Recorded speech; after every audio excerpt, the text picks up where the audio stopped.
praise in this heart of mine. God is good all the time.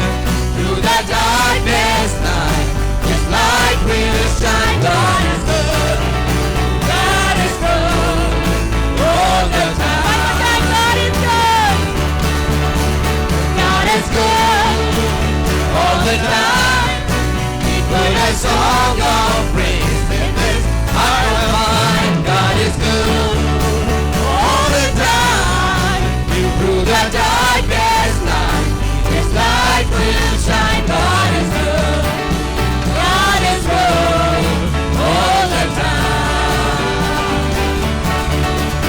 No one may understand all the plans You have for me.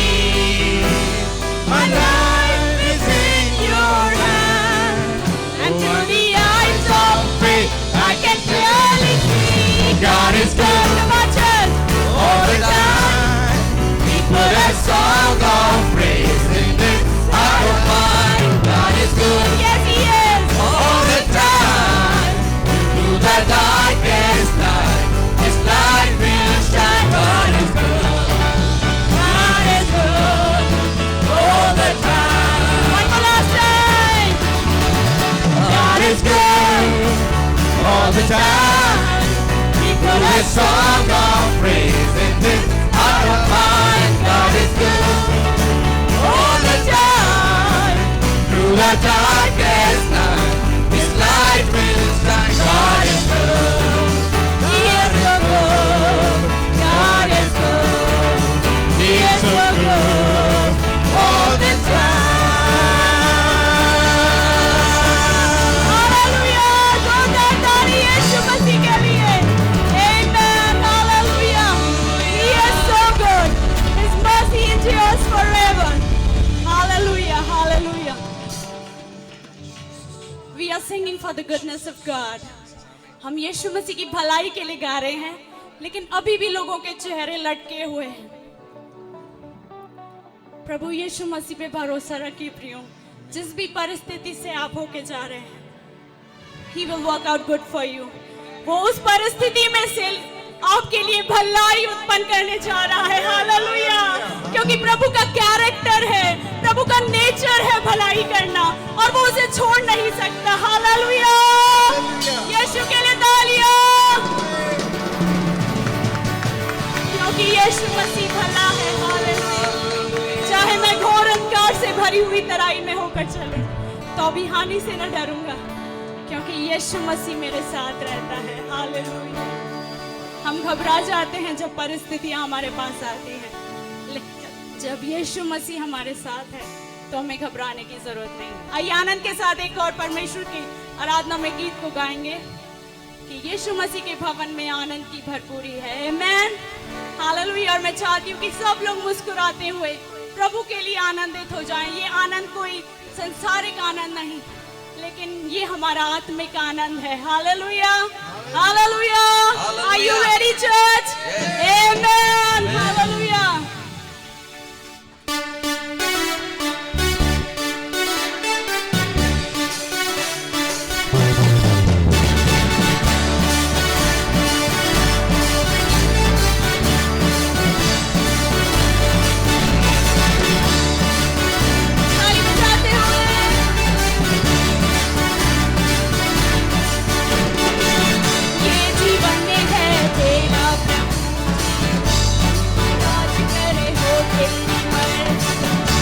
जीवन है तेरा प्रभु जी, तू ही राज करे हो तेरी मर्जी.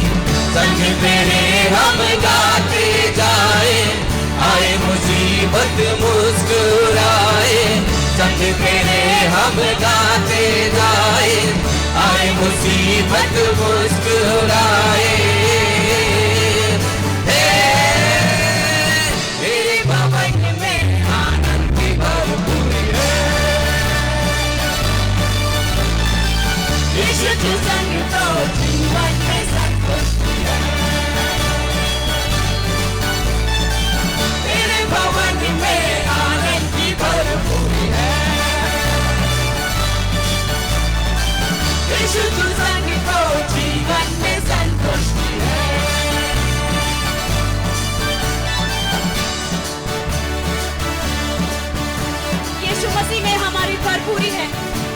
वह जीवन की संतुष्टि केवल यीशु मसीह में है। और उस क्रूस और कलवरी में यीशु मसीह ने हमारे पापों को, हमारे श्रापों को, सबको तोड़ दिया है। क्यों न मिलके आनंद के साथ उसकी महिमा करें। क्रूस पर सब हुई समाप्ति, आराधना मिली पापों से मुक्ति। क्रूस पर सब हुई समाप्ति, आराधना मिली पापों से मुक्ति। तेरी मौत से मिली है आजादी, रोक सके ना हमें अब कोई शक्ति। तेरी मौत से मिली है आजादी, रोक सके ना हमें अब कोई शक्ति। तेरे भवन में आनंद की मन, विशुद्ध संग तो जीवन में संतुष्टि है। तेरे भवन में आनंद की भरपूरी है। विशुद्ध संग तो जीवन में संतुष्टि है। भरपूरी भरपूरी आनंद की भरपूरी, भरपूरी आनंद की भरपूरी। संतुष्टि संतुष्टि यीशु में संतुष्टि, संतुष्टि संतुष्टि यीशु में संतुष्टि। भरपूरी भरपूरी आनंद की भरपूरी, भरपूरी भरपूरी आनंद की भरपूरी। संतुष्टि संतुष्टि यीशु में संतुष्टि, वो संतुष्टि संतुष्टि यीशु में संतुष्टि। मेरा प्याला उमड़ उमड़ के भरे, क्या आपका प्याला भरता है? मेरा जीवन यीशु की खुशी से भरे। तेरे भवन में आनंद की भरपूरी है। विशुद्ध संग तो जीवन में संतुष्टि है। तेरे भवन में आनंद की भरपूरी है। विशुद्ध संग तो जीवन में संतुष्टि है। भरपूरी भरपूरी आनंद की भरपूरी, भरपूरी भरपूरी आनंद की भरपूरी। संतुष्टि संतुष्टि यीशु में संतुष्टि, संतुष्टि संतुष्टि यीशु में संतुष्टि। भरपूरी भरपूरी आनंद की भरपूरी, भरपूरी भरपूरी आनंद की भरपूरी। संतुष्टि संतुष्टि यीशु में संतुष्टि, संतुष्टि संतुष्टि यीशु। मेरा प्याला उमड़ उमड़ के भरे। तेरा जीवन यीशु की खुशी से भरे। तेरे भवन में आनंद की भरपूरी है। विशुद्ध संग तो जीवन में संतुष्टि है। तेरे भवन में आनंद की भरपूरी है। विशुद्ध संग तो, विशुद्ध संग तो, विशुद्ध संग तो जीवन में संतुष्टि है। हालेलुया। दो ताली यीशु के लिए आनंद की ललकार करें। हालेलुया। आओ प्रभु आप योग्य हैं। ओ आपकी भरपूरी, आपकी शांति और आपकी संतुष्टि हमारे जीवन में बनी रहे। Hallelujah hallelujah hallelujah. आइए अपने स्थानों पर बैठ के परमेश्वर की आराधना करेंगे। उस भाव में बने रहें। परमेश्वर की आत्मा की उपस्थिति हमारे बीच में, उसकी भक्ति करना, उसकी स्तुति करना क्या ही भला है प्रियो। We are the blessed people who are sitting in the church and worshiping the Almighty God. बहुतों को ये प्रिविलेज नहीं मिल पाता है, लेकिन ये दया है यीशु की हमारे जीवन पे कि हम उसके मधुर नाम को, उसके मीठे नाम की आराधना करने पाए। एक क्षण के लिए अपनी आंखों को बंद करें, अपने ध्यान को परमेश्वर की ओर लगाएं। ये वो कीमती समय है प्रियो, ये की चिंता ना करें, ये ना सोचे मेरे पास क्या हो रहा है, वो कैसा कपड़े पहना है या वो क्या सोच रहा है, लेकिन आपकी आत्मा यीशु की आत्मा से लीन हो जाए। ऐसी हम प्रार्थना करते हैं आज की सुबह। ओ वो आत्मा का स्पर्श हमें से हर एक के ऊपर आने पाए। Yes, Jesus, we praise you, Almighty God. Oh, Jesus. Hallelujah.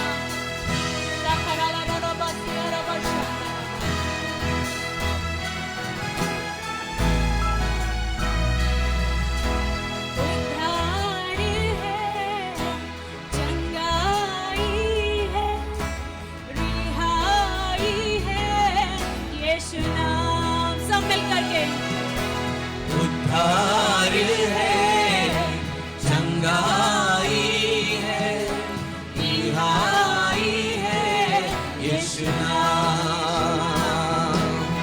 उद्धार है, चंगाई है, रिहाई है, यीशु नाम। ओ यीशु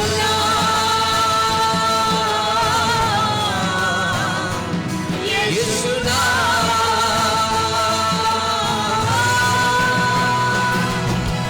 यीशु नाम, यीशु नाम, यीशु नाम, यीशु नाम गाओ रे।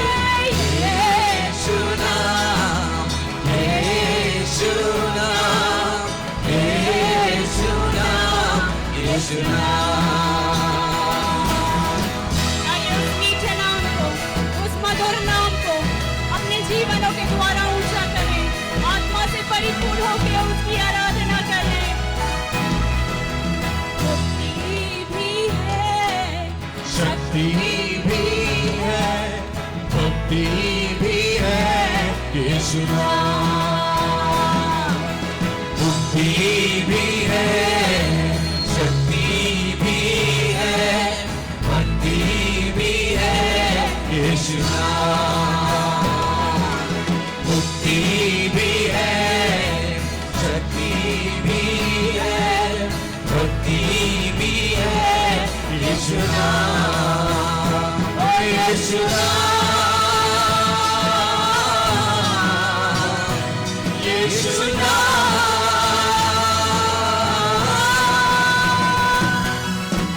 यीशु नाम, यीशु नाम, यीशु नाम, यीशु नाम गाओ रे। यीशु नाम, यीशु नाम, यीशु नाम, यीशु नाम।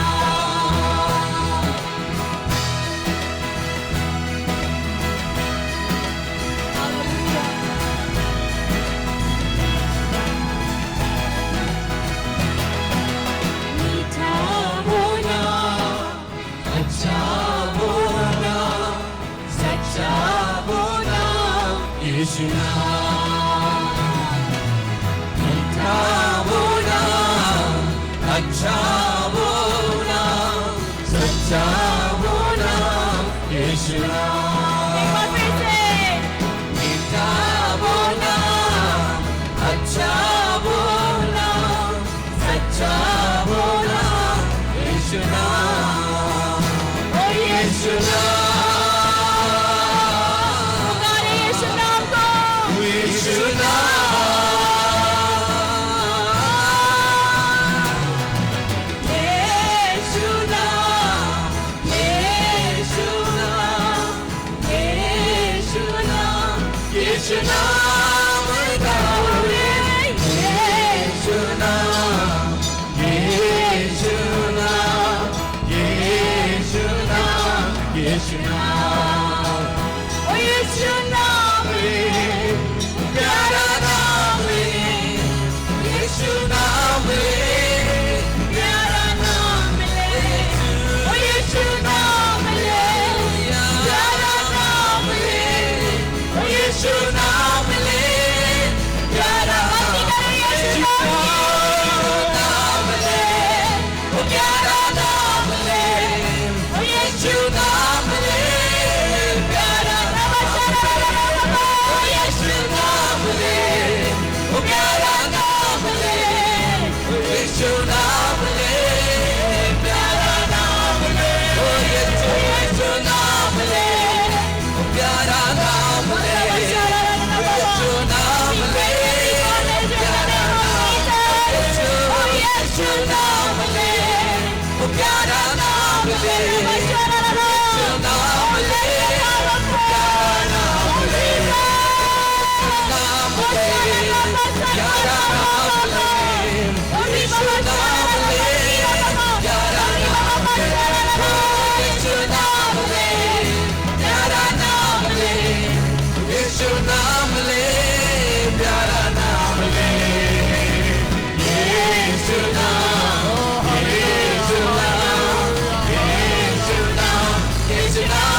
प्रभु की आराधना करता रहे।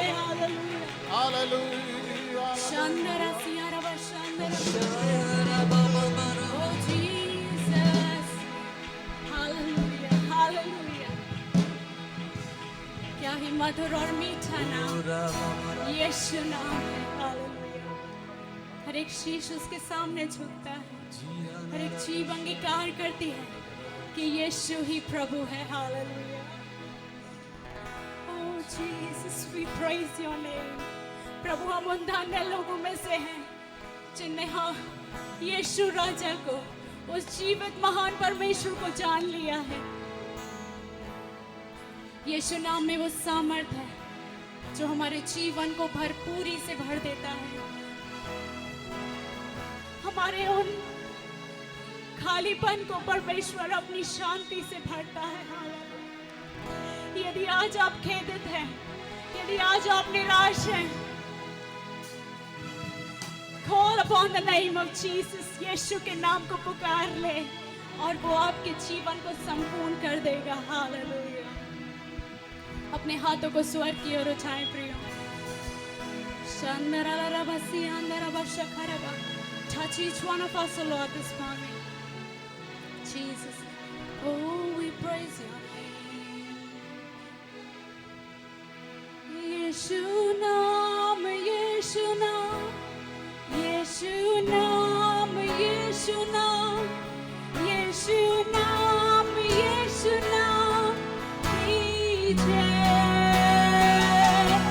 Yeshu naam, Yeshu naam, Yeshu naam, Yeshu naam, Yeshu naam, Yeshu naam,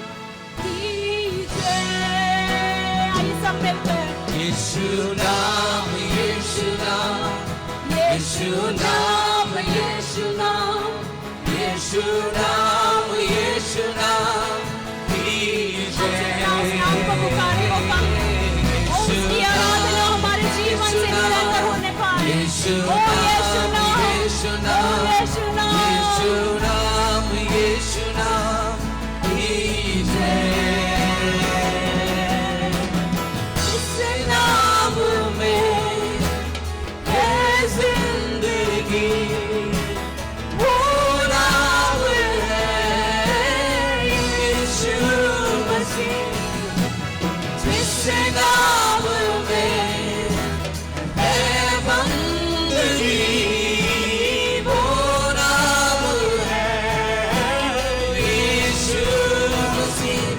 यीशु नाम, यीशु नाम, यीशु नाम, यीशु नाम, यीशु नाम, यीशु नाम की जय। यीशु नाम, यीशु नाम, यीशु नाम, यीशु नाम, यीशु नाम, यीशु नाम की जय। यीशु नाम में मिलती है क्षमा, यीशु नाम में मिलती है शिफा।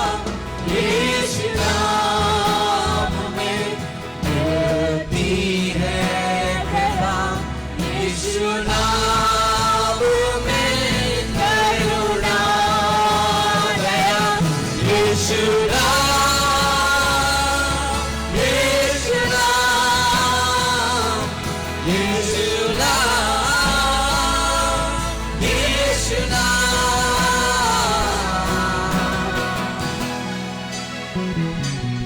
यीशु नाम, यीशु नाम, यीशु नाम, यीशु नाम, यीशु नाम की जय। यीशु नाम, यीशु नाम, यीशु नाम, यीशु नाम, यीशु नाम, यीशु नाम, यीशु नाम की जय। यीशु नाम, यीशु नाम, यीशु नाम, यीशु नाम, यीशु नाम,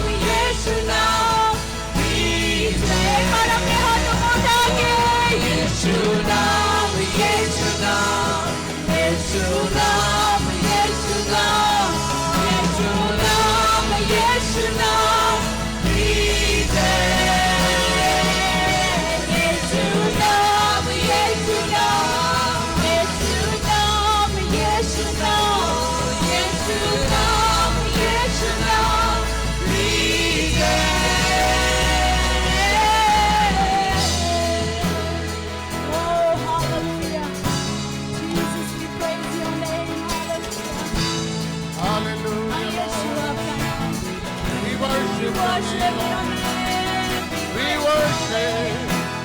Praise your name. We worship the name of Jesus. Hallelujah. आइए अपने स्थानों पे खड़े हो जाएं। जब हम यीशु नाम को आदर देते हैं अपने जीवन के द्वारा, अपने एक्शन के द्वारा, हर एक बात के द्वारा यीशु मसीह को महिमा मिलने पाए, हमारा जीवन उसके लिए यूजफुल हो जाए। हमारे जीवन के द्वारा सिर्फ यीशु नाम को महिमा मिले प्रभु। ऐसी हम प्रार्थना करते हैं आज की सुबह। अपनी सामर्थ को, आपके अभिषेक को, आपकी आत्मा को हर एक के ऊपर उठेल देते हैं, क्योंकि आप सामर्थी हैं प्रभु। आप जीवित हैं, आपके समान और कोई नहीं। रबा शाला रबा, अपने मुंह को मरता रखे प्रियो, प्रभु की आराधना करते रहे, यीशु नाम को पुकारे, क्योंकि उस नाम के अलावा और कोई नाम नहीं जो हमें आत्मा से भर दे, जो हमें सामर्थ से भर दे, हमारे जीवन को अपनी शांति से भरने वाला सिर्फ यीशु नाम है। रबा शाला रबा, ओ रबा शाला रबा, ओ री बाबा शाला रबा रबा, ओ री बाबा शाला रबा रबा, रबा शाला रबा रबा रबा, ओ शाला रबा री रबा बाबा शाला रबा, ओ री बाबा बासा।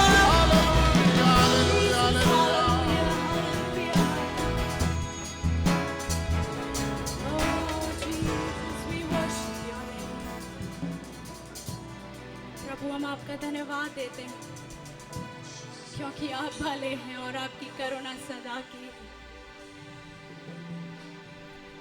आराधना के इन आखिरी क्षणों में है, हम परमेश्वर का धन्यवाद दें उसकी करुणा के लिए। उसका वचन कहता है वो हमारे कामों के अनुसार हमसे व्यवहार नहीं करता, लेकिन वो अपनी करुणा के अनुसार हमसे व्यवहार करता है। और यही कारण है कि हम नाश नहीं होते। हम गलती पे गलती करते हैं, लेकिन उसकी करुणा हमारे जीवन पे बनी रहती है।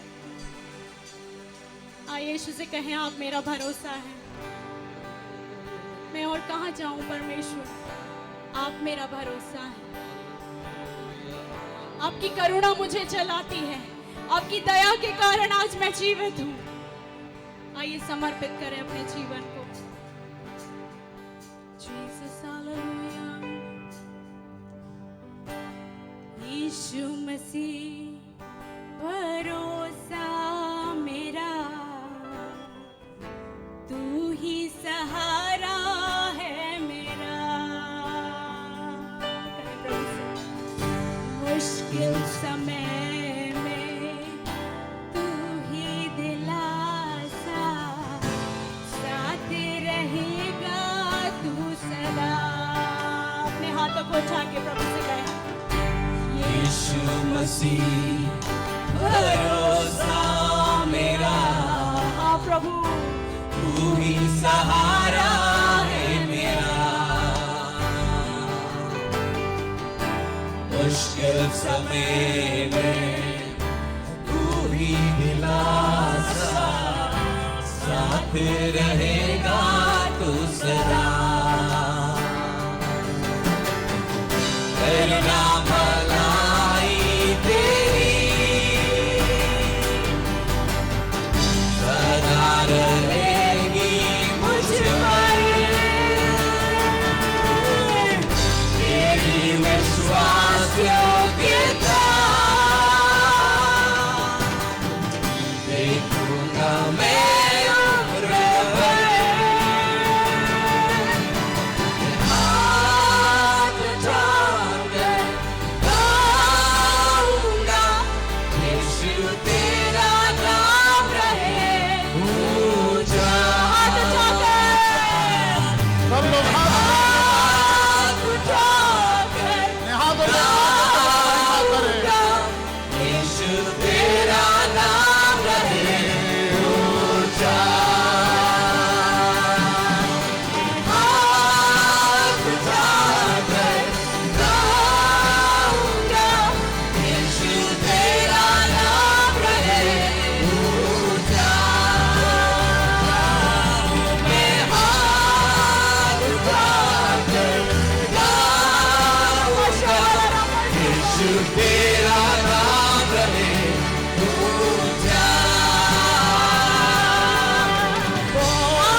यीशु तेरा नाम रहे ऊंचा। मैं हाथ उठाकर गाऊंगा, यीशु तेरा नाम रहे ऊंचा। आखिरी बार यीशु के लिए मैं हाथ उठाकर गाऊंगा, यीशु तेरा नाम रहे ऊंचा। मैं हाथ उठाकर गाऊंगा, यीशु तेरा नाम रहे ऊंचा। यीशु तेरा नाम रहे ऊंचा। हाँ प्रभु, यीशु तेरा नाम रहे ऊंचा। let's give a clap offering to the Lord. He is worthy to be praised. वो महान है, वो दयालु है, उसकी करुणा सदा की। प्रभु आपका धन्यवाद आपकी उपस्थिति के लिए। हमें से हर एक को अपनी आत्मा से भरा है परमेश्वर। सारा आदर महिमा हम आपको देते हैं, क्योंकि आप हमारे जीवन के स्वामी हैं। आप हमारे जीवन को चलाते हैं प्रभु जी। आपकी करुणा और दया हमारे जीवन पे हमेशा बनी रहे। आज हम ऐसी ही प्रार्थना करते हैं। हम ना दाएं जाए ना बाएं, लेकिन वो बात जो आपने हमारे लिए ठहराया है, उस बात पे चलने के लिए, उस मार्ग में चलने के लिए हमारी मदद कर परमेश्वर। आगे की सभा को आपके हाथों में समर्पित करते हुए यीशु मसीह के नाम से मांगते हैं पिता, आमीन। आइए अपने स्थानों पे बैठ जाएं।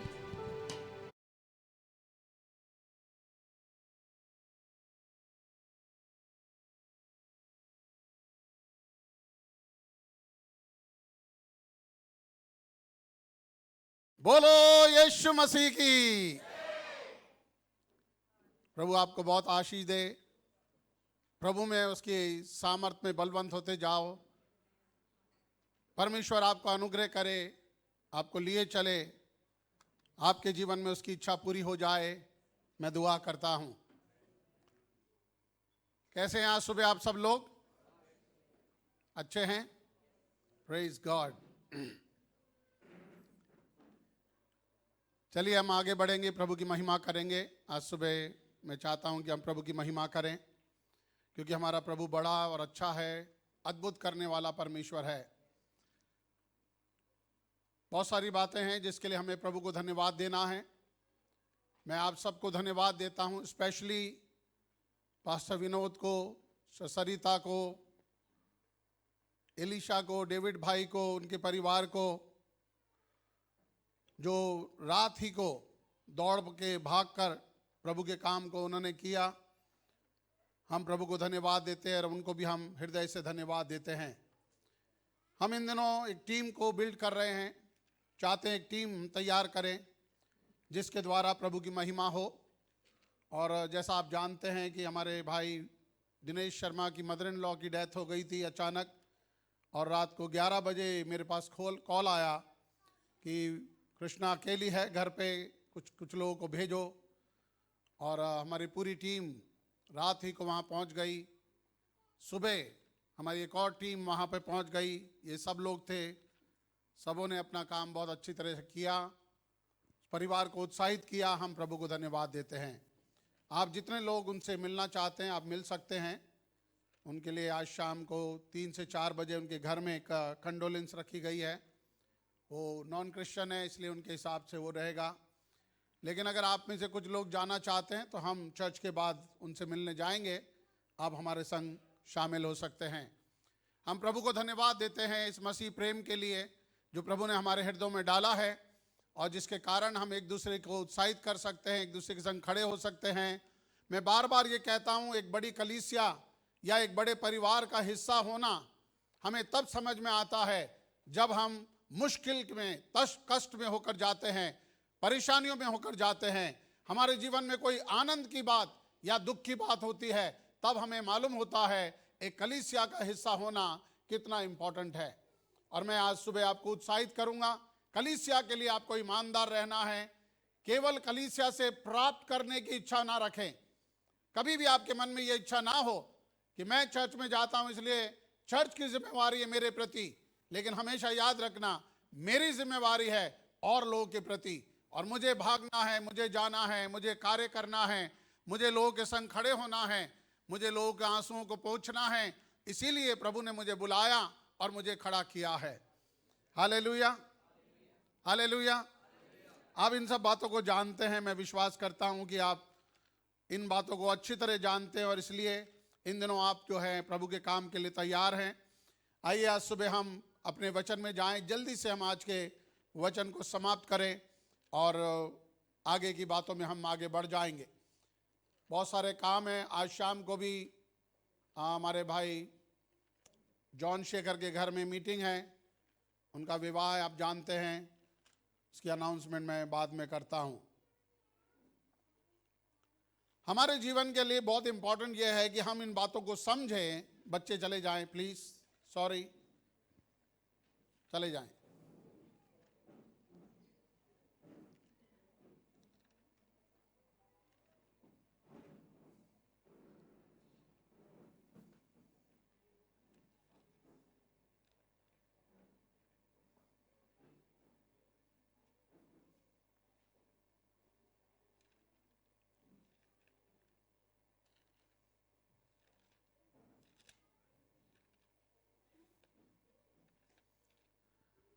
हम हमेशा जीतू भाई की डायरी देखते थे। जीतू भाई हमेशा अपनी डायरी लेके दौड़ के आते थे गाना गाने के लिए, और उनकी डायरी देखकर, क्योंकि वो बहुत मोटी थी और पुरानी हो गई थी, फटने लगी थी, तो हम सब लोगों ने बहुत बार बोला कब छोड़ोगे इस डायरी को। मेरी भी डायरी पूरी भर गई है, फटने भी लगी है, बिखरने लगी है, और इतने सारे इसमें मैसेज हैं कि कई बार मैं ही भूल जाता हूं कि आज मुझे क्या बोलना है। जल्दी इस डायरी को रिटायर करेंगे, नई डायरी को हम लेकर आएंगे। मैं प्रभु को धन्यवाद देता हूं। कुछ लोग ऐसे हैं जिन्होंने मुझे कहा, पादी साहब आपके पिछले 8 साल से जो भी मैसेज आपने दिए हैं मेरी डायरी में पूरा पूरा मैसेज नोट है। तो मैं प्रभु को धन्यवाद देता हूं। कभी मौका मिला तो मैं उनसे मांगूंगा कि दे दो मेरे को, देखें पिछले 8 साल में मैंने क्या प्रचार किया है। लेकिन आज के लिए मैं आपसे एक बहुत इंपॉर्टेंट बात करना चाहता हूं, बहुत इंपॉर्टेंट बात को बोलना चाहता हूं। हमारे जीवन के अंदर बहुत सारे सवाल हैं, बहुत सारे क्वेश्चंस हमारे जीवन में होते हैं। कई बार हम डर के मारे पूछते नहीं हैं। कई बार हमको ऐसा लगता है अगर मैं सवाल करूंगा तो लोग मेरे विश्वास पर सवाल उठाएंगे, और इसलिए बहुत सारे सवाल हम नहीं करते। उनमें से एक बहुत बड़ा सवाल यह है कि परमेश्वर मुझे जंगल के रास्ते से, कठिन रास्तों से क्यों जाने देता है? क्यों मेरे जीवन में एक हार्डशिप आती है? मेरे जीवन में कठिनाई से होकर गुजरना क्यों जरूरी है? क्या परमेश्वर कंट्रोल में नहीं है? क्या परमेश्वर को मेरा ध्यान नहीं है? क्या परमेश्वर चाहता है कि मैं दुख उठाऊं और दुख में होकर गुजरूं? ऐसे अनेक सवाल आप में से बहुत लोगों के जीवन में है या नहीं? कुछ लोग ईमानदार हैं, बोल रहे हाँ कभी कभी आ जाते हैं। लेकिन सच्चाई यह है, हम में से हर एक जब एक कठिन से उस रास्ते से होकर जाता है, जब एक जंगल के रास्ते से होकर गुजरता है, जब मुश्किल घड़ियों में से होकर जाते हैं, तो हमारे पास एक सवाल होता है, हमारा परमेश्वर इतना महान है। सब लोग कहते हैं, पादी साहब बोलते हैं, मैंने भी जीवन में अनुभव किया, कई बार प्रभु के चमत्कारों को मैंने देखा है, फिर क्यों कभी कभी परमेश्वर हमारी नहीं सुनता?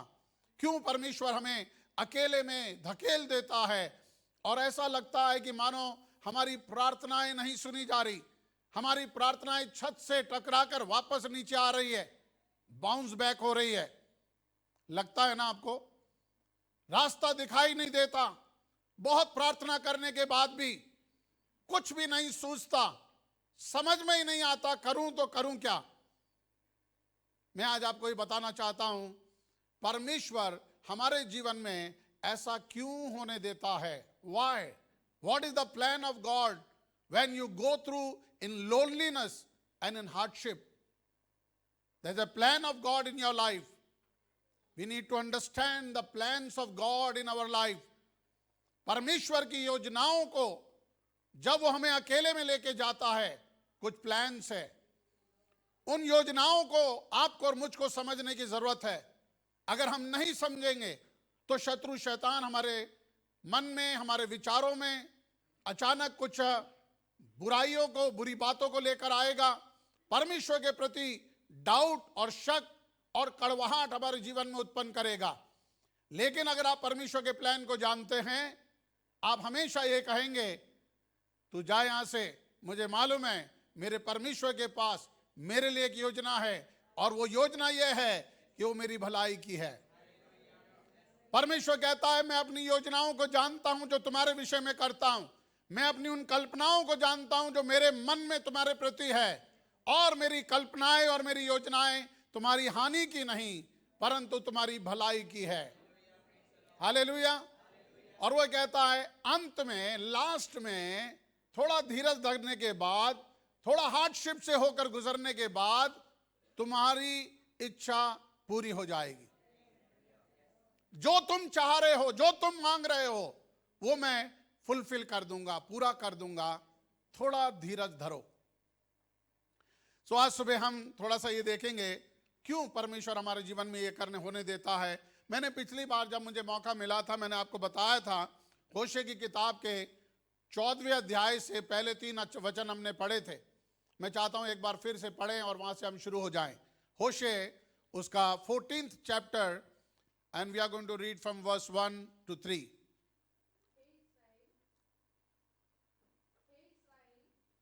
परमेश्वर यहोवा के पास लौटा, क्योंकि तूने अपने अधर्म के कारण ठोकर खाई है. बातें सीखकर और यहोवा की ओर लौटकर उससे कहे, सब अधर्म दूर कर, अनुग्रह से हमको ग्रहण कर, तब हम धन्यवाद रूपी बलि चढ़ाएंगे. अशूर हमारा उद्धार न करेगा, हम घोड़ों पर सवार न होंगे, और न हम फिर अपनी बनाई हुई वस्तुओं से कहेंगे तुम हमारे ईश्वर हो, क्योंकि अनाथ पर तू ही दया करता है. बस ये वचन हमने पिछली बार एक संडे पहले सुना था. मैं आज यहां से एक वचन को उठाना चाहता हूं. वो ये है, बहुत सी बातों को सीखकर, बहुत सी बातों को सीखकर परमेश्वर के पास लौट और प्रभु से कहे, अनुग्रह मुझ पर कर, अनुग्रह से मुझे ग्रहण कर. मैं ये जान गया हूं कि अशूर मेरा उद्धार नहीं करेगा, अनाथों पर दया तू ही करने वाला है. हालेलुया. परमेश्वर जब हमको एकांत में ले जाता है, अगर हम उसको यूं बोल सकते, मरुभूमि से होकर चलाता है, जंगल के रास्ते से हमें ले जाता है, वो हमें कुछ सिखाना चाहता है. अब मैं जब ये कह रहा हूं कि परमेश्वर आपको कुछ सिखाना चाहता है, मैं ये जानता हूं, मैंने बहुत बार यहां से प्रचार किया है कि परमेश्वर बुरी बातों से हमारी परीक्षा नहीं करता. ठीक है. तो परमेश्वर जब हमको कुछ सिखाना चाहता है, वो आपको दुख में, परेशानियों के अंदर नहीं धकेलेगा. आपको लगेगा आपके चारों ओर परेशानी है, परंतु परमेश्वर का हाथ आपके संग रहेगा. परमेश्वर की सुंदरता यह है कि वो आपको चाहे कहीं भी ढकेल दे, वो आपके संग रहता है. दाऊद ने इस भेद को समझ लिया, इसलिए वो कहता है, चाहे मैं घोर अंधकार से भरी हुई तराई में होकर गुजरूं, फिर भी हानि से नहीं डरूंगा, क्योंकि तू मेरे साथ रहता है. मैं क्या कह रहा हूं आपको, परमेश्वर हमें सिखाना चाहता है, और मैं उसको बताऊंगा उसका कारण क्या है. What is the plan of God for your life. कुछ बातों को हम प्रभु के वचन में से सीख सकते हैं. इजराइल को परमेश्वर गुलामी के देश मिस्र से निकाल लाया. जब परमेश्वर उसको निकाल के लाया, परमेश्वर ने उसको एक लंबे रास्ते से चलाया. एक वचन आप मेरे लिए पढ़े जल्दी से, जल्दी जल्दी चलेंगे. निर्गमन की पुस्तक, book of Exodus chapter 13, and we are going to read from verse 17. 13:17 जी। तब जब फिरौन ने लोगों को जाने की आज्ञा दे दी, तब यद्यपि पलिश्तियों के देश में होकर जो मार जाता है वो छोटा था, तो भी परमेश्वर ये सोचकर उनको उस मार्ग से नहीं ले गया कि कहीं ऐसा ना हो कि जब ये लोग लड़ाई देखें तब पछताकर मिस्र को लौट आए। पढ़िए। इसलिए परमेश्वर उनको चक्कर खिलाकर लाल समुद्र के जंगल के मार्ग से ले चला और इस्राएली पांति बांधते हुए मिस्र से निकल गए। और मूसा यूसुफ की हड्डियों को साथ लेता गया, क्योंकि यूसुफ ने इस्राएलियों से ये कह के कि परमेश्वर निश्चय तुम्हारी सुधि लेगा, उनको इस विषय की दृढ़ शपथ खिलाई थी कि वे उसकी हड्डियों को अपने साथ यहाँ से ले जाएंगे। बस काफी है। अभी हम देखते हैं कि परमेश्वर ने बलवंत हाथ, बढ़ाई हुई भुजा, चिन्ह और चमत्कार, अद्भुत सामर्थ के दिखाते हुए इज़राइल को छुटकारा दिया। अभी 430 वर्ष ये लोग गुलामी में पड़े, दब गए, निराश हो गए, कठिन सेवा ने उनको हताश कर दिया, थका दिया। तो आपको और मुझको क्या लगता है कि परमेश्वर उनको शॉर्टकट से निकालकर जल्दी से उस देश में, उस प्रतिज्ञा के देश में पहुंचाना चाहिए था जहां दूध और मधु की धाराएं बहती हैं? है कि नहीं आपका आइडिया ऐसा? आज भी आपका आइडिया बदला नहीं है। ना आपका आइडिया बदला है, ना खुदा का आइडिया बदला है। हमें ऐसा लगता है कि जब हम उद्धार पा लेते हैं, हमने बहुत गलतियां की है प्रभु, हमने माफी मांगी, तूने क्षमा कर दिया, अब जल्दी से हमें प्रतिज्ञा के देश में ले जा, ब्लेसिंग के जगह में ले जा, चंगाई में ले जा, छुटकारे में ले जा, मुझे वापस उस स्थान पर ले आ जहां से मैं राज करने लगूं। है ना आपका आइडिया? बहुत बार लोग मुझसे से पूछते हैं, पादी साहब बताओ तो सही कब होगा? परमेश्वर ने छुटकारा दे दिया, मैं चर्च में आ रहा हूं, दुआ कर रहा हूं, फास्टिंग कर रहा हूं, कभी कभी ऑफरिंग भी दे देता हूं, दशमान भी दे देता हूं कभी कभी। आखिर प्रभु कब करेगा? प्रभु आपको लंबे रास्ते से ले जाएगा। क्यों? परमेश्वर को यह मालूम है कि जब ये लोग आगे जाएंगे, इनके सामने लड़ाइयां, मुश्किल, कठिन रास्ते आएंगे। इज़राइल को जब छुड़ाया परमेश्वर ने, तो परमेश्वर क्या कहता वचन? क्योंकि परमेश्वर को यह मालूम था कि जब ये लड़ाइयों को देखेंगे तब कहीं ऐसा ना हो ये पछताकर वापस मिस्र को लौट जाएं। मैं इनको लंबे रास्ते से ले जाऊंगा। लाल समुंदर पार करवाया, लाल समुंदर को दो भागों में बांट दिया ताकि इज़राइल उसमें से पार हो जाए। एक चमत्कार को उसने देखा, लेकिन परमेश्वर का प्लान यह भी था इस चमत्कार के साथ साथ इनके सारे रास्ते बंद कर दूं। हेलो, परमेश्वर जब आपको निकालता है, आपके लौटने के सारे रास्ते बंद कर देता। कारण क्या है? परमेश्वर आपके जीवन में रुचि रखता है। परमेश्वर आपके जीवन में रुचि रखता है, इसलिए वो चाहता है आपका ध्यान कहीं ना भटके, केवल उसकी ओर आपका फोकस रहे। मैं और तू और मैं। हालेलुया। कभी कभी होता है ना, हस्बैंड वाइफ में होता है, चलो आज लॉन्ग ड्राइव चलते हैं, बच्चों को भी यहीं छोड़ दो, घर को छोड़ दो, सारी कीमती चीजें यहीं छोड़ दो, बस you and me, I and you, we will admire each other, we'll spend some time together। होता है ना? कुछ लोग बोलते हैं अरे हमें तो भाई साहब कभी होता ही नहीं है। कभी कभी ऐसा होता है कि चलो कहीं जाके बैठ जाए। जो गरीब लोग होते हैं ना, बहुत पैसा खर्च नहीं कर सकते, चलो आज एक गार्डन में जाके 2 घंटे बैठ जाते हैं। कारण क्या है? मनुष्य के अंदर प्रभु ने एक इच्छा को रखा है कि हम 1 to 1 एक दूसरे को एडमायर करना चाहते हैं, उसके संग समय बिताना चाहते हैं, और वो समय हमारे लिए बड़ा कीमती होता है। और परमेश्वर आपके साथ में समय बिताना चाहता है, और इसलिए परमेश्वर आपके जो ध्यान डाइवर्ट करता है, उन सारे रास्तों को बंद कर देता है। 2 कारण है उसके। पहला कारण यह है, परमेश्वर का वचन कहता है तुम संसार में हो लेकिन संसार के नहीं हो, मैंने तुम्हें संसार में से चुनकर अलग कर लिया है। God wants to make you a special people.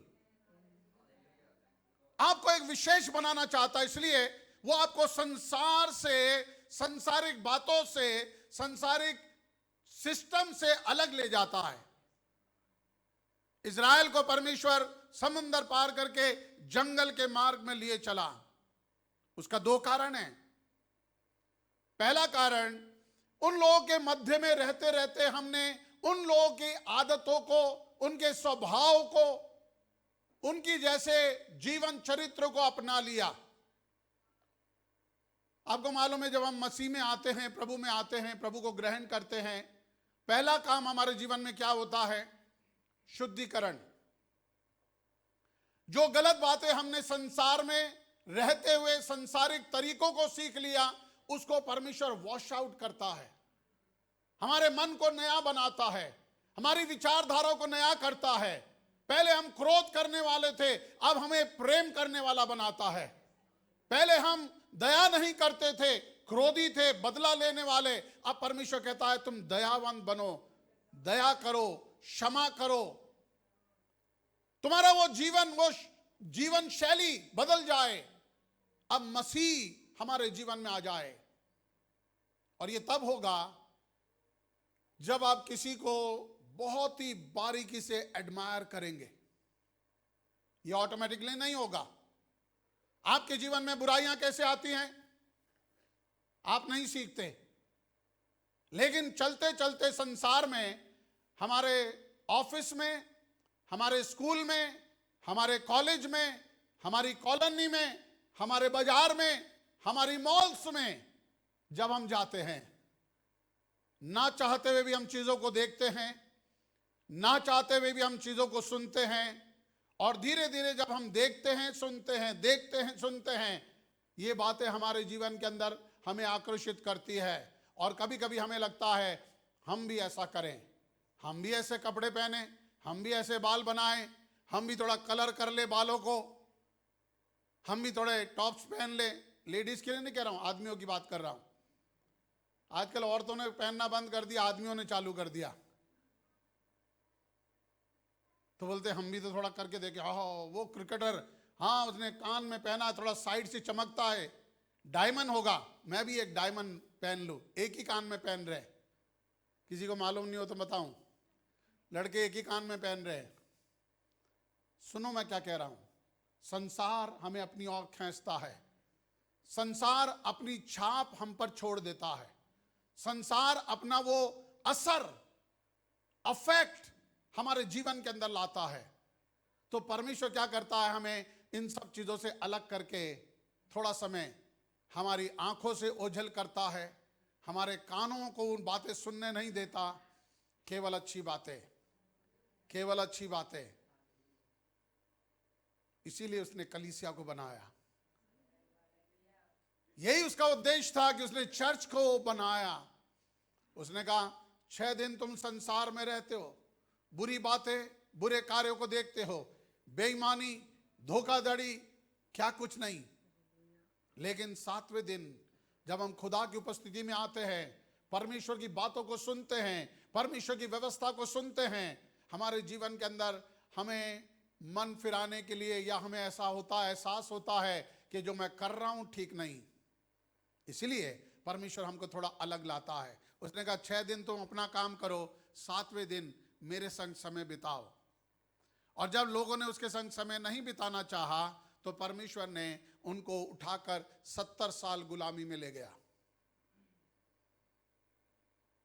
अभी ये 430 साल गुलामी में रहने के बाद इनकी विचारधारा बदल गई, परमेश्वर को नहीं जानते हैं। जब मूसा को परमेश्वर ने कहा जाकर मेरे लोगों को छुड़ा, मूसा ने कहा परमेश्वर मैं उनके पास जाकर क्या बोलूं, क्या बोलूं, कौन से परमेश्वर ने मुझे भेजा है। समझ रहे हैं आप, तेरा नाम क्या है परमेश्वर, बता तो सही, ताकि मैं जाके बोलूं सो एंड सो ने मुझे तेरे पास भेजा है। परमेश्वर ने मूसा को अपना नाम बताया, मैं हूं सो हूं। जाके बोल इज़राइल को, परमेश्वर जो हूं सो हूं, उस परमेश्वर ने मुझे तेरे पास भेजा है। इज़राइल ने मूसा से बोला हम तेरी बात कैसे विश्वास करें, क्योंकि हम तो उस परमेश्वर को नहीं जानते, भूल गए 430 साल में। इसीलिए आपको फेलोशिप की जरूरत है। अगर आप 3 हफ्ते नहीं आएंगे, चौथे हफ्ते आपकी इच्छा ही नहीं होगी आने के लिए। अभी ये लॉकडाउन के अंदर चर्च बंद थे, लोगों ने कहा ये अच्छा तरीका है, घर से ही बैठ के देखें। आज भी कुछ लोग घर से ही बैठ के देख रहे हैं। फादर साहब चर्च में आना तो था, मैं तैयार भी हो गया था, लेकिन फिर क्या एक छींक आ गई मुझे। फिर मैंने सोचा छींक कर चर्च में जाना ठीक नहीं है। मेरे मित्रों, मत भूलना परमेश्वर आपको अलग बुला रहा है। तुम संसार के नहीं हो, तुम संसार में हो, पर तुम मेरे लिए अलग हो। तो परमेश्वर ने क्या किया, इनको अलग बुलाया। फिर क्या हुआ, व्यवस्था विवरण की पुस्तक उसका 8वां अध्याय निकाले। व्यवस्था विवरण उसका 8वां अध्याय 2 वचन पढ़े।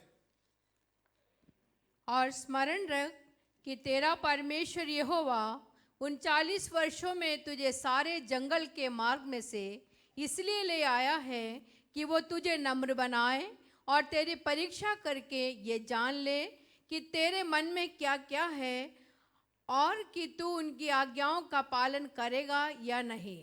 समझ में आया आपको? एक लंबे रास्ते से ले जाने का कारण क्या है, यहां पे आके डिस्क्लोज कर रहा है। मूसा ने कहा और स्मरण कर, याद कर, तेरा परमेश्वर 39 वर्षों में तुझे जंगल के मार्ग से इसलिए ले गया कि तुझे नम्र बनाए। परमेश्वर का नम्र बनाने का प्रोसेस 1 हफ्ते का था।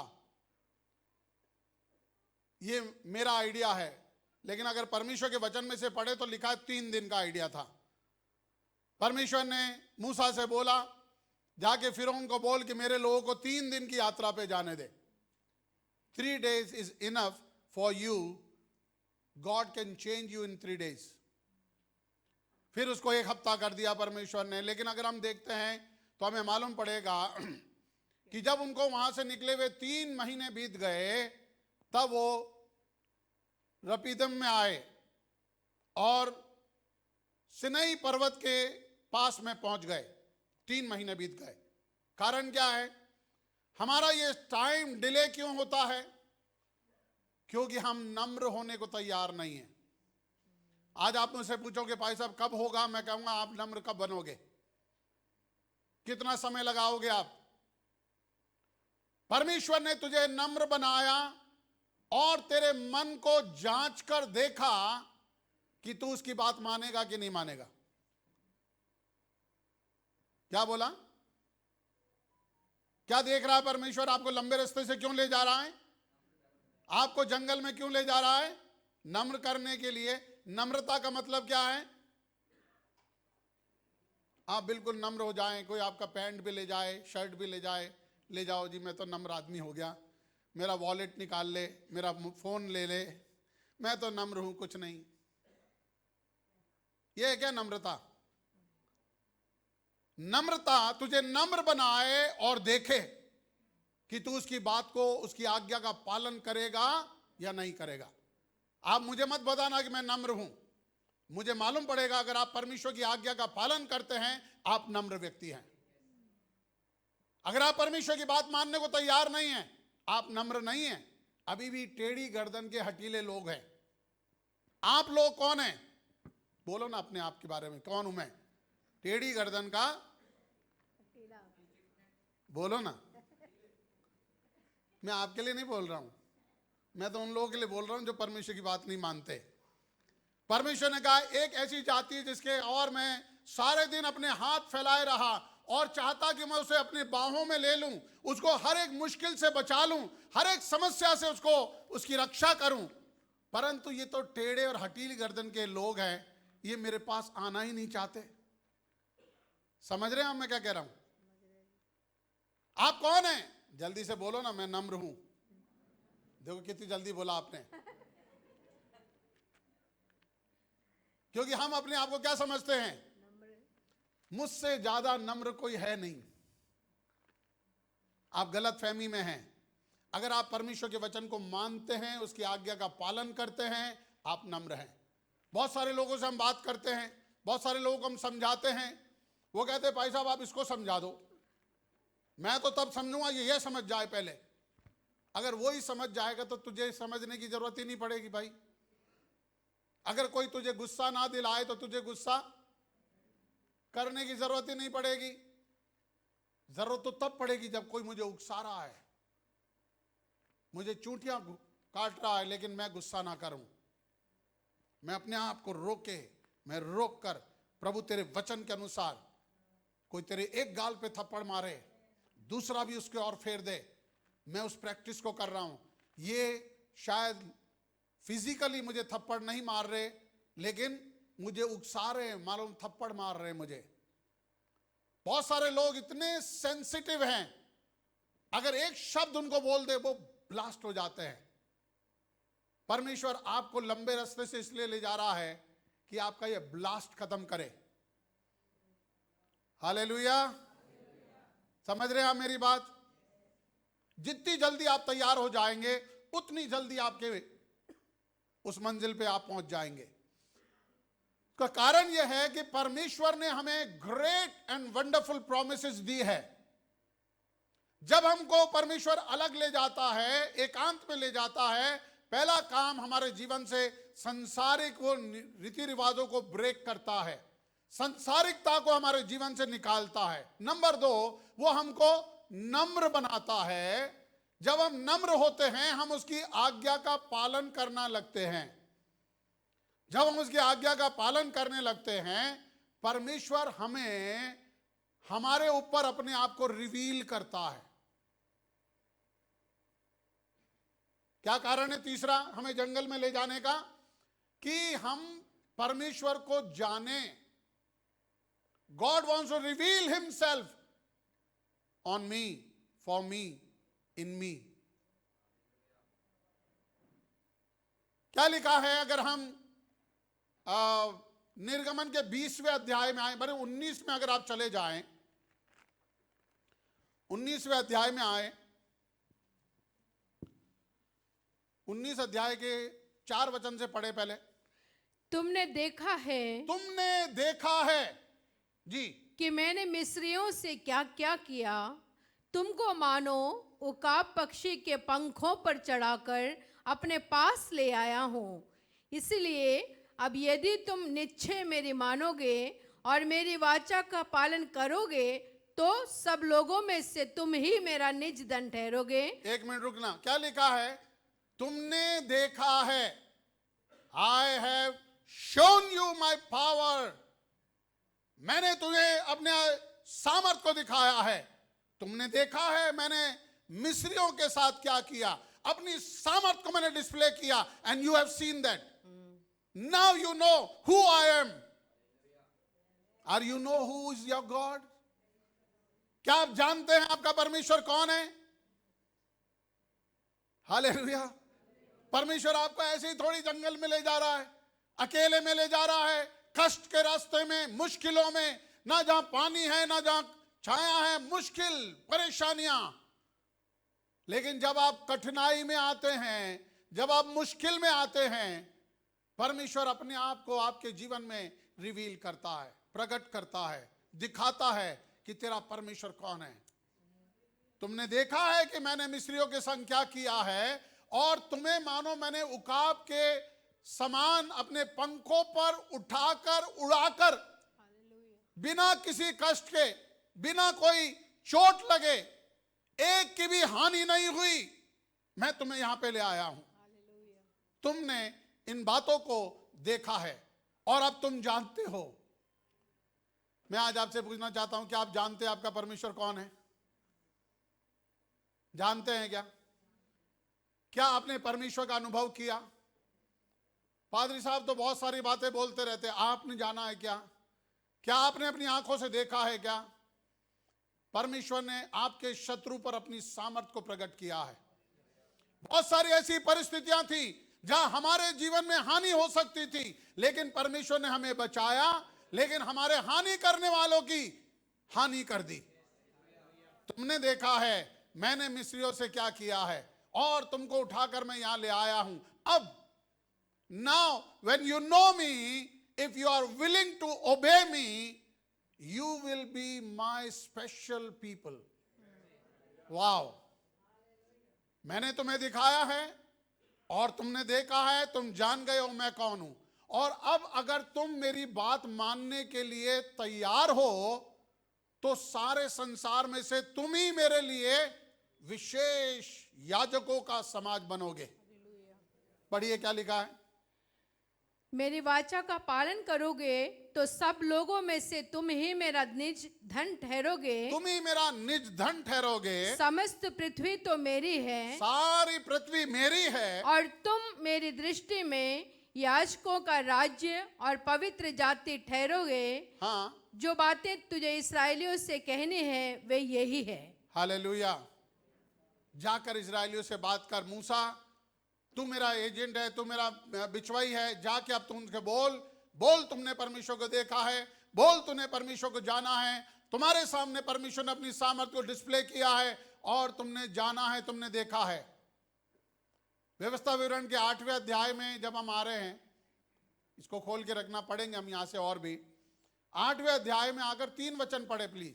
उसने तुझको नम्र बनाया, उसने तुझको नम्र बनाया और भूखा भी होने दिया, और भूखा भी होने दिया। फिर वो मन्ना जिससे न तो तू और न तेरे पुरखाई जानते थे वही तुझको खिलाया, इसलिए कि वो तुझको सिखाए कि मनुष्य केवल रोटी ही से नहीं जीवित रहता, परंतु जो जो वचन यहोवा के मुंह से निकलते हैं उन्हीं से वो जीवित रहता है। क्या सिखा रहा परमेश्वर? परमेश्वर ने तुझे भूखा होने दिया और उसके बाद तुझे वो स्पेशल मन्ना खिलाया जिसे ना तू जानता था ना तेरे बाप दादे जानते थे। उसने तुझे उस मन्ने से तृप्त करके ये बता दिया, तुम ये जान लो, तुम ये सीख लो कि मनुष्य केवल रोटी से जीवित नहीं रहता। क्या आप ये जानते हैं कि मनुष्य रोटी से जीवित नहीं रहता, लेकिन हर एक वचन से जो परमेश्वर के मुख से निकलता है जीवित रहता है? जब तक आप ये ना जाने आपकी यात्रा जंगल वाली समाप्त नहीं होगी। सारे इजरायली जब जब उनको पानी मिला, जब जब उनको खाना मिला, आपके और मेरे समान जोर से चिल्लाए, प्रेज द लॉर्ड। कभी कभी नाच के दिखाया, जैसे आप और मैं नाचते ना, गाना गाते, ओह मजा आ गया। लेकिन उसके बाद बाहर निकलते, क्या पादी साहब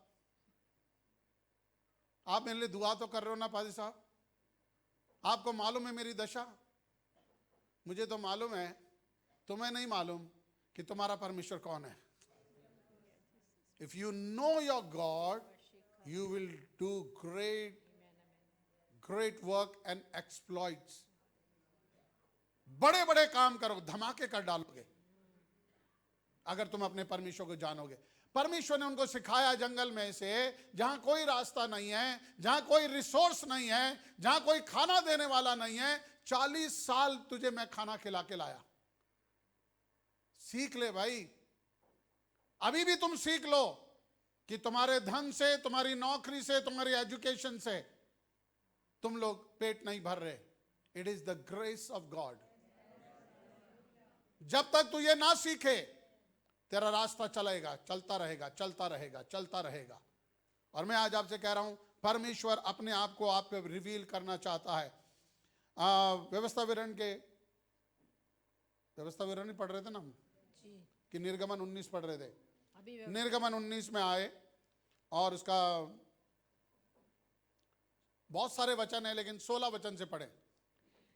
जब तीसरा दिन आया तब भोर होते ही बादल गरजने और बिजली चमकने लगी और पर्वत पर काली घटा छा गई। फिर नरसिंगे का बड़ा भारी शब्द हुआ और छावनी में जितने लोग थे सब कांप उठे। तब मूसा लोगों को परमेश्वर से भेंट करने के लिए छावनी से निकाल ले गया और वे पर्वत के नीचे खड़े हुए। और यहोवा जो आग में होकर सीनै पर्वत पर उतरा था, इस कारण समस्त पर्वत धुएं से भर गया और उसका धुआं भट्टे का सा उठ रहा था और समस्त पर्वत बहुत कांप रहा था। बस रुक जाना एक मिनट। जब तीसरा दिन हुआ, परमेश्वर ने कहा लोगों को बोल अपने आप को पवित्र कर, शुद्ध हो जाओ, पवित्र हो, तैयार रहो, तीसरे दिन मैं तुमसे मुलाकात करूंगा। परमेश्वर को पुराने नियम में जब हम पढ़ते हैं ना, हमको समझ में आता है हमारा परमेश्वर कैसा परमेश्वर है। वो लल्लू पंजू परमेश्वर नहीं है। वो ऐसा नहीं है हम कभी भी उसके पास जाएं कुछ भी बोले। मैं कई पिक्चरों में देखता हूं, एक आदमी खड़ा हो गया, तू तो मूर्ख है, तू क्या कर सकता है, तू ये है, तू वो है। हमारा परमेश्वर ऐसा नहीं, उसके पास तुम ऐसे जा भी नहीं सकते हो। 3 दिन अपने आप को तैयार करो। तीसरे दिन जब हुआ, परमेश्वर आया, सारे लोग आए। उससे पहले बादल गरजने लगे, आंधियां चलने लगी, भूकंप होने लगे, पहाड़ कांप उठा और सारे लोग डर के मारे धूज रहे थे, कांप रहे थे।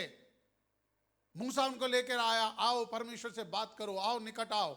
और जब वो निकट आए, उन्होंने परमेश्वर की आवाज को सुना। उस धुएं ने, उस आग ने पर्वत को ऐसा भर दिया, पूरा पर्वत कांप रहा था। God wants to reveal himself on you. ऐसा नहीं है परमेश्वर आपको लेके आया, जंगल के रास्ते में ले जा रहा है, जंगल के रास्ते में परमेश्वर आपसे बात कर रहा है। परमेश्वर अपने आप को दिखा रहा है, जो तुम्हारे साथ है, जो तुम्हारी अगुवाई कर रहा है, जो तुम्हें बचा रहा है, जो तुम्हारे लिए प्रबंध कर रहा है। वो लल्लू पंजू नहीं है, वो सामर्थी परमेश्वर है। उसके आगे पहाड़ कांप उठते हैं, पहाड़ियां डोलने लगती हैं, आग और धुआं उसके आगे आगे। फिर मूसा ने लोगों से कहा, सुनो क्या कह रहा परमेश्वर।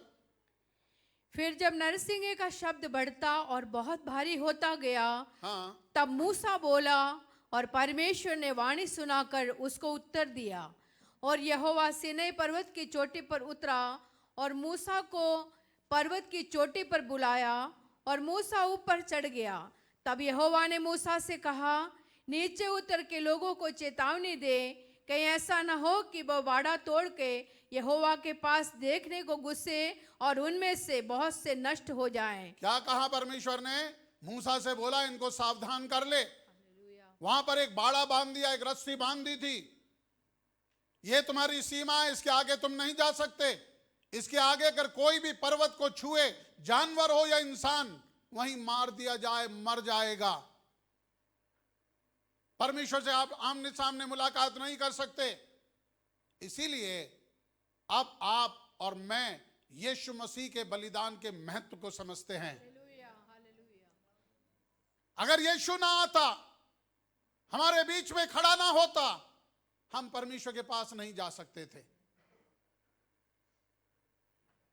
लेकिन अब यीशु मसीह आया, उसने वो बीच की दीवार को तोड़ दिया। इसलिए आज हम हियाव बांधकर परमेश्वर के निकट जा सकते हैं।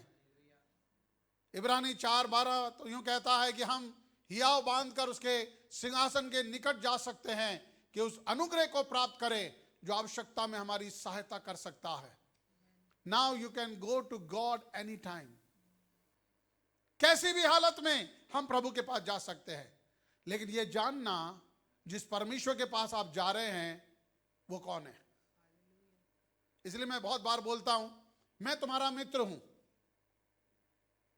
मैं तुम्हारा बड़ा भाई हूं, तुम में से कई लोगों के लिए एक आत्मिक पिता हूं, पास्टर हूं, सारे रोल है मेरे।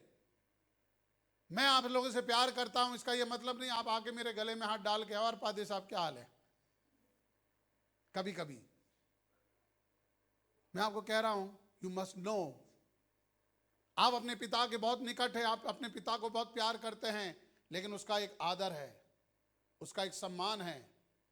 किस लिमिट तक, किस लेवल तक मैं उससे बात कर सकता हूं, आप जानते हैं। जिस दिन आपने उस लिमिट को तोड़ दिया, उस दिन आपके जीवन में गड़बड़ी हो जाएगी। परमेश्वर आपसे ये नहीं चाह रहा कि आप उससे डरते रहें, उसके पास ना आए, लेकिन वो ये चाहता है ऑनर हिम, उसका आदर करो, ये जानो वो कौन है। जब हमारे प्रधानमंत्री आते हैं, राष्ट्रपति आते हैं, हमारे मुख्यमंत्री अगर आते हैं, आप जानते हैं ना, आप शायद अशोक गहलोत को अच्छी तरह जानते होंगे, लेकिन अगर वो आज आए तो आप भाग के क्या उनके गले लग सकते? अगर आप दौड़कर उनकी ओर जाएंगे,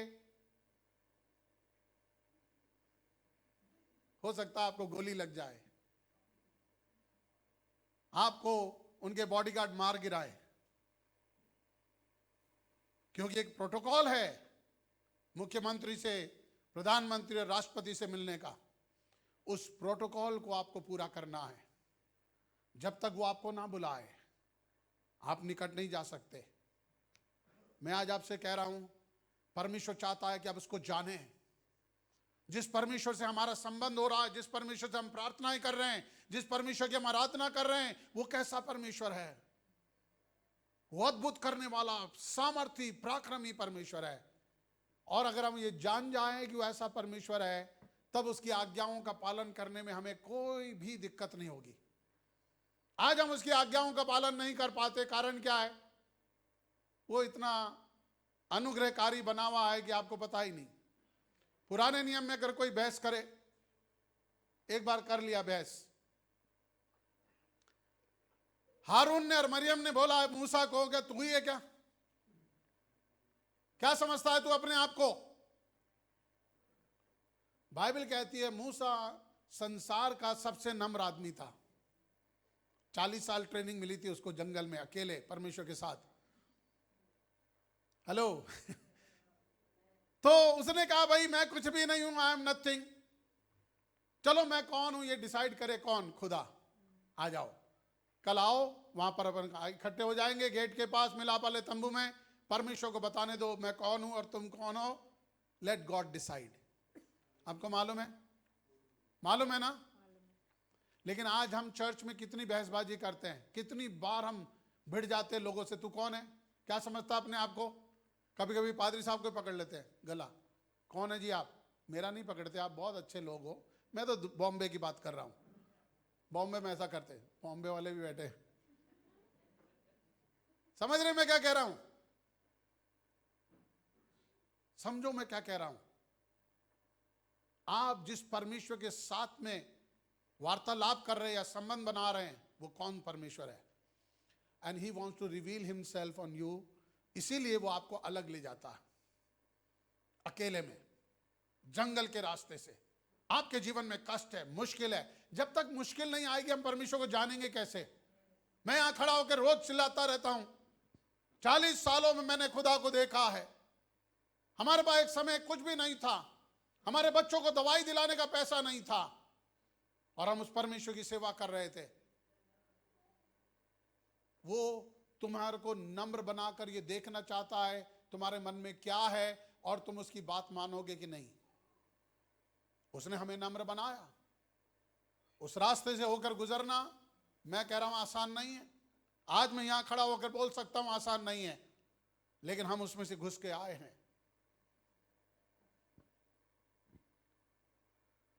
फिर वो कहता अगर तुम मेरी बात मानोगे तो देश के उत्तम पदार्थ खाने पाओगे।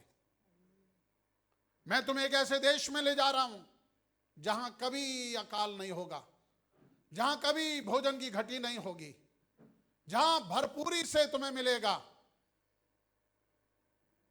परमेश्वर का प्लान यह है, जो प्रॉमिसेस उसने आपको और मुझको दी है, जब वो हमें अप्रूव कर देता है, हमें टेस्ट कर लेता है, और जब हम पास हो जाते हैं, वो हमें प्रमोशन देता है। वो हमें प्रमोशन देता है। एक ही जगह नहीं है। आप बोलो इजराइलियों के जीवन में ऐसा हुआ नहीं। मूसा को उसने पहले से बताया कि तू सबसे बड़ा हो जाएगा, तेरे सारे भाई लोग तेरे सामने झुकेंगे, तेरे माता पिता भी तेरे सामने झुक जाएंगे। और कभी कभी एक जवान होने के नाते जब उनको ये मालूम पड़ता है, ओ मैं कौन हूं, परमेश्वर ने मुझसे बातें की है, मेरे बड़े भाई भी मेरे सामने झुकेंगे एक दिन, और मेरे माँ बाप भी झुकेंगे। मुझे नहीं मालूम, बाइबल ऐसा नहीं बोलती, लेकिन कभी कभी ऐसा लगता है कि शायद यूसुफ के मन में बड़ा घमंड आ गया था, क्योंकि उसका पिता उसे बहुत प्यार करता था। उसको एक कलरफुल एक कोट बना के दिया था, और हमेशा जाके अपने भाइयों से कहता, देख मैं डैडी ने मुझे दिया बना के, तुमको नहीं दिया है, देखो मुझे दिया है, तुम सब एक दिन मेरे सामने झुकोगे। खुदा ने कहा बात सही है, लेकिन फिर इसलिए लिखा है भजन 105 में, जब तक वो समय नहीं आया, परमेश्वर यूसुफ को कसौटी पे कसता रहा, टाइट करता रहा। दूसरे शब्दों में नम्र बनाता रहा, नम्र बनाता रहा, तोड़ता रहा, उसे टाइट करता रहा। और जब वो तैयार हो गया, जेल से सीधे प्रधानमंत्री की कुर्सी पे। परमेश्वर को आपको प्रमोशन देने में कितना टाइम लगता है? चुटकी बजाते ही आपको हाईएस्ट पोस्ट पे बैठा सकता है, लेकिन उसके लिए आपको तैयार करने में खुद आपको कसौटी पे कसता रहेगा। आपको चिढ़वाएगा, अड़ोस पड़ोस से आपको गालियां पड़वाएगा, ऊपर से दबाएगा, नीचे से दबाएगा, आपको नम्र बनाता जाएगा। यूं लिखा है कसौटी पे कसता रहा। कसौटी का मतलब है ये खाती जब काम करता है ना, तो दो लकड़ियों को चिपकाने के लिए उनके पास एक वो होता है, वाइस बोलते हैं उसे, कसौटी। तो दोनों साइड से डाल के और वो पूरा दम लगा के टाइट करता जाता है उन दोनों को चिपकाने में। और जब वो एकदम तैयार हो गया, परमेश्वर ने उसको प्रधानमंत्री की पोस्ट पे बिठा दिया। और इसीलिए जब उसके भाई लोग आकर उसके सामने झुके, उसको घमंड नहीं आया। उसने ये नहीं कहा अब दिखाता हूं तुम्हें, आज आया ऊंट पहाड़ के नीचे, ये नहीं बोला। आप में से बहुत सारे लोगों को अभी कसौटी पे कसने की जरूरत है। बहुत सारे लोगों को भी जरूरत है। प्रभु ने कहा जब तेरा शत्रु एक दुख में होकर जा रहा, आनंदित मत होना। कहीं ऐसा ना हो परमेश्वर तुझसे नाराज होकर उसके कष्ट को मिटा दे। वाह, मैं जब इन वचनों को पढ़ता हूं मुझे आनंद आ जाता। क्या कह रहा है? तू ज्यादा उछलना मत, तू नम्र रहे।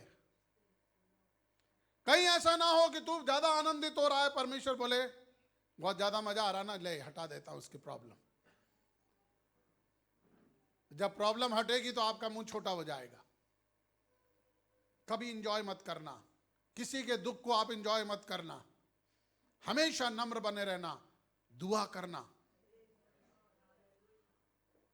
कहना परमेश्वर मेरे शत्रु पे भी ये प्रॉब्लम ना आए। हमारे राजस्थान में कुछ अच्छी बातें हैं, कुछ ऐसे कहावतें बनी हुई हैं कि ये दुख जो मेरे जीवन में आया मेरे दुश्मन को भी ना मिले, मैं तो ये दुआ करता हूं। ऐसे एक कहावत है, बोलते रहते हैं मेरे दुश्मन को भी ना मिले। लेकिन कभी कभी हम दुआ भी करते, प्रभु इसको तो मिल ही जाए, ताकि इसको पता लग जाए कौन है ये किससे बात कर रहा है, इसने किससे पंगा लिया। कोई पंगा नहीं है, हम हैं कौन। मूसा ने कहा प्रभु मैं क्या हूं। हर एक आदमी यही कहता है मैं क्या हूं। ये केवल आपके और मेरे लिए नहीं है। बाइबल में ऐसा लिखा है कि एक दिन पौलुस जा रहा था लोगों को मार के बांध के जेल में डालने के लिए। रास्ते में यीशु मसीह से दिखाई दिया, उसकी मुलाकात, उसका एनकाउंटर मसीह के संग हो गया। और जैसे उसने उद्धार पाया, उसकी आंखें खुल गईं, उसने बपतिस्मा लिया, भोजन किया, बल पाया, और तब आत्मा उसको 2 साल के लिए अराबा के जंगल में ले गया। पढ़ते हैं ना हम तो यूं पढ़ के छोड़ देते 2 साल तक। वो चला गया जंगल में, पता नहीं क्या कर रहा होगा। परमेश्वर पौलुस को तैयार कर रहा था, उसको कह रहा था तुझे नम्र होना है, तुझे मेरा काम करना है, मैं तुझे बताऊंगा तुझे कितना दुख उठाना है। इतना ही नहीं, जब यीशु मसीह ने बपतिस्मा लिया, पवित्र आत्मा कबूतर के समान उसके ऊपर उतर आया, और उसके तुरंत बाद क्या लिखा है,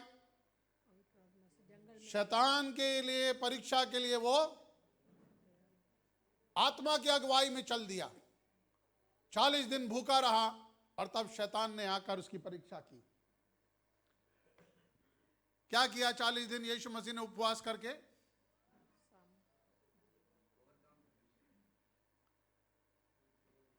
उसने जाना। मैं आपको क्या कह रहा हूं, परमेश्वर को आपको जानना है। God wants to reveal himself on you. परमेश्वर अपने आप को प्रकट करना चाहता है, आपको बताना चाहता है मैं कौन हूं। 40 दिन यीशु मसीह जंगल में चला गया, और जैसे ही वो लौटा अब उसको मालूम है कि परमेश्वर ने मुझे किस काम के लिए भेजा है। चिन्ह और चमत्कार, अद्भुत काम, कोड़ियों की चंगाई, अंधों को आंखें, मुर्दों को जीवित कर दिया, और कोई घमंड नहीं रहा, क्योंकि परमेश्वर ने उसे तैयार किया। यीशु मसीह 40 दिन में तैयार हो गया, पौलुस 2 साल में। आपको कितना समय लगेगा? इजरायली 40 साल में भी नहीं सुधरे। उनमें से कुछ लोग कभी सुधरे ही नहीं। इसलिए लिखा है उनमें जितने भी समझदारी की उम्र के थे, जब तक वो सब मर नहीं गए, एक भी नहीं बचा, तब तक परमेश्वर उनको उस देश में जाने नहीं दिया। क्या आज आप प्रभु से बोलेंगे, प्रभु मैं तुझे जान गया हूं, मेरे दुखों ने मुझे समझा दिया कि ये रोटी मेरे बल और बुद्धि से नहीं हो सकती। जो एक समय बहुत कमाते थे, आज उनके पास कुछ नहीं है। God wants to show you and prove you that I am your resource. क्या आप ये जान गए हैं, या अभी भी आपको लग रहा है मेरे पास अच्छी नौकरी है, मेरे पास अच्छा बिजनेस है, मैं ये कर सकता हूं, मेरे पास ये डिग्री है, मैं ये कर सकता हूं। परमेश्वर कह रहा है जब तक आप कहते हो ना मैं कर सकता हूं, प्रभु कहता कर ले, फिर तू कर ले भाई, संतुष्ट हो जा। ऐसा ना हो कल तू बोले परमेश्वर ने मुझे करने नहीं दिया। माँ बाप भी कभी कभी बच्चों को बोलते ना, जो तेरी इच्छा हो सो कर ले। कल ये मत कहना मम्मी ने नहीं करने दिया, डैडी ने नहीं करने दिया। मैं भी अपने बच्चों को हमेशा आज़ादी देता हूं, करो भाई कर लो। अंत में तुम्हें ये जानना पड़ेगा, ये करने वाला, ब्लेस करने वाला केवल परमेश्वर है। जितनी जल्दी तुम ये जानोगे उतनी जल्दी तुम्हारा प्रमोशन हो जाएगा। परमेश्वर की इच्छा क्या है कि आपको प्रमोट करे। यूसुफ के लिए प्रभु की इच्छा क्या थी? वो सबसे हायर हो जाए, उसके भाइयों से भी बड़ा, उसके माँ बाप से भी बड़ा, सब आकर उसके सामने झुक जाएं। लेकिन उसके लिए उसको तैयार होना है। आज आपको परमेश्वर तैयार कर रहा है। क्या आप तैयार हैं? क्या आप बोलेंगे हाँ प्रभु मैं तेरी आज्ञा का पालन करूंगा? इसलिए दाऊद ने भजन 129 में प्रार्थना 39 में प्रार्थना की, मुझे जांच कर जान ले। तू मेरे उठने बैठने को, मेरे लेटने को, बाबू भाई प्रचार कर रहे थे इस फ्राइडे, तू जानता है प्रभु। मेरे मुंह की कोई ऐसी बात नहीं जिसको तू नहीं जानता। वरन मैं तो यूं कहूं, मुंह की तो छोड़ो, मेरे चित्त में ऐसी कोई विचार नहीं आया जिसे तू नहीं जानता। You know everything lord, prove me lord, test me lord, मुझे जान ले। अगर परमेश्वर आज आपको प्रूव करता है, जानता है। परमेश्वर ने इब्राहिम की परीक्षा की और इब्राहिम ने अपनी परीक्षा को पास किया, और परमेश्वर ने यूं कहा अब मैं जान गया हूं। क्या बोला? अब मैं जान गया। Now I know that you love me more than your son, your only son. I know, now I know, अब मैं जान गया हूं। हालेलुया। मेरे मित्रों, अगर आज आप परेशान हैं, दुख में होकर जा रहे हैं, कष्ट से होकर जा रहे हैं, God is just trying to test you. ये देखने के लिए क्या इस दुख में भी आप प्रभु की स्तुति करोगे। क्या होता है जब हम दुख में जाते हैं ना, तो हमारा शत्रु भी एक है, वो हमारे लिए शॉर्टकट देता है। शॉर्टकट, क्या आप शॉर्टकट लोगे या मेरे पर विश्वास करोगे? आपके ऊपर है। बहुत सारे लोग शॉर्टकट में निकल जाते हैं, ये बढ़िया है, मेरे भाई ने यूं कह दिया, मेरे अंकल ने यूं कह दिया, फलाने आप बड़े आदमी ने मुझे बोल दिया, चिंता मत करो मैं तुम्हारे लिए प्रबंध करूंगा। नहीं, सब फेल हो सकते हैं। बाइबल कहती है श्रापित है वो मनुष्य जो मनुष्य पे भरोसा रखता है, धन्य है वो मनुष्य जो परमेश्वर पे भरोसा रखता है। आइए मिलकर खड़े हो जाएं और कुछ क्षणों के लिए प्रभु की स्तुति करें। Hallelujah Lord Jesus. परमेश्वर आपको फालतू में, व्यर्थ में दुख नहीं देता। जब भी आपके जीवन के अंदर एक समय आता है, वो आपको कुछ बताना चाहता है। New revelations he is going to pour out in you. He will show you.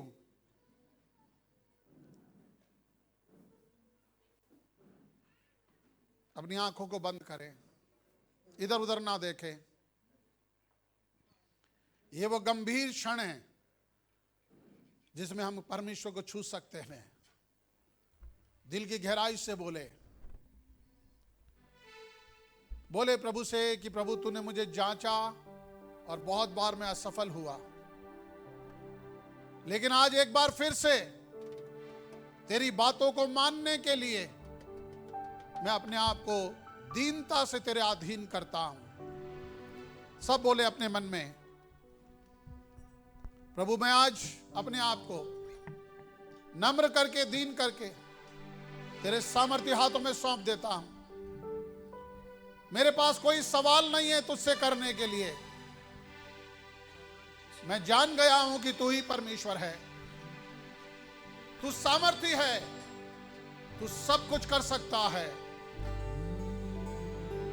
तू चट्टान में से जल निकाल सकता, सूखी भूमि से मुझे खिला सकता है।